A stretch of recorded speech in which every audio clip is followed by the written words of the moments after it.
Doğu Türkistan'da işlediği sistematik soykırım suçlarını uluslararası toplumdan gizlemeye çalışan Çin rejimi, Batı ve Avrupa ülkelerinin bölgedeki köle işçi çalıştırma, dini özgürlük kısıtlamaları veya insan hakları konularındaki eleştirilerini sözde Xinjiang üzerinden Çin'i kontrol etme çabası olarak nitelendirdi. Doğu Türkistan'daki sözde Xinjiang Halk Hükümeti Parti Komitesi yasal mekanizmalar yoluyla eleştirilere direnmeye ve Xinjiang'la ilgili konularda dış güçlerle kararlılıkla mücadele etme vurgusu yaptı. Kanada Parlamentosu'nun iktidardaki Liberal Partisi'nden Avam Kamerası üyesi Samir Zuberi, 18 Temmuz'da ABD'nin Virginia eyaletindeki Uygur merkezinde Uygur toplumuyla bir araya geldi. Samir Zuberi, Uygur meselesinin uzun soluklu bir mücadele olduğunu ve bu konuda çalışmaya devam edeceklerini söyledi. Zuberi'nin yanı sıra Kanada Muhafazakar Parti üyesi Arnold Viersen ve Quebec Parlamento Grubu üyesi Adrien Leroc'un da aralarında bulunduğu 3 Kanada Parlamentosu üyesi, Washington'a yaptıkları bir haftalık çalışma ziyareti sırasında 19 Temmuz'da Uygur merkezinde Uygur toplumuyla bir araya geldi.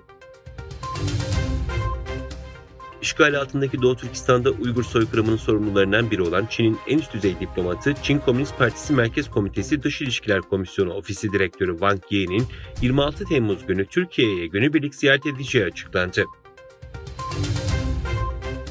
BBC'nin Parlamento İstihbarat ve Güvenlik Komitesi tarafından hazırlanan bir rapora dayandırdığı habere göre Londra'nın Pekin'den gelen ulusal güvenlik tehditleriyle başa çıkmak için etkili bir strateji geliştirmedeki başarısızlığı nedeniyle Çin Birleşik Krallığı agresif bir şekilde hedef alabildi. Birleşik Krallık hükümetini ilgili sorunların farkına varamamakla suçlayan raporda Çin'in Birleşik Krallık ekonomisinin her sektörünü ele geçirdiği belirtildi. İngiltere Başbakanı Rishi Sunak, Çin'e karşı daha yapacak çok şey olduğunun kesinlikle farkında olduğunu söyledi. Çin'in Washington Büyükelçisi Xi Feng, ABD'nin Çin'in özellikle çip sektörü ve yatırımlarına hedef alan ulusal güvenlik önlemlerine misilleme yapabilecekleri uyarısında bulundu. Büyükelçi, ABD'nin Colorado eyaletinde düzenlenen Aspen Güvenlik Forumu'nda yaptığı konuşmada ABD'nin Çin'e yönelik adımlarını ve iki ülke ilişkilerini değerlendirdi. Rus özel güvenlik şirketi Wagner'in kurucusu Prigojin, paralı savaşçılarının Belarus topraklarına geldiğini bildirdi.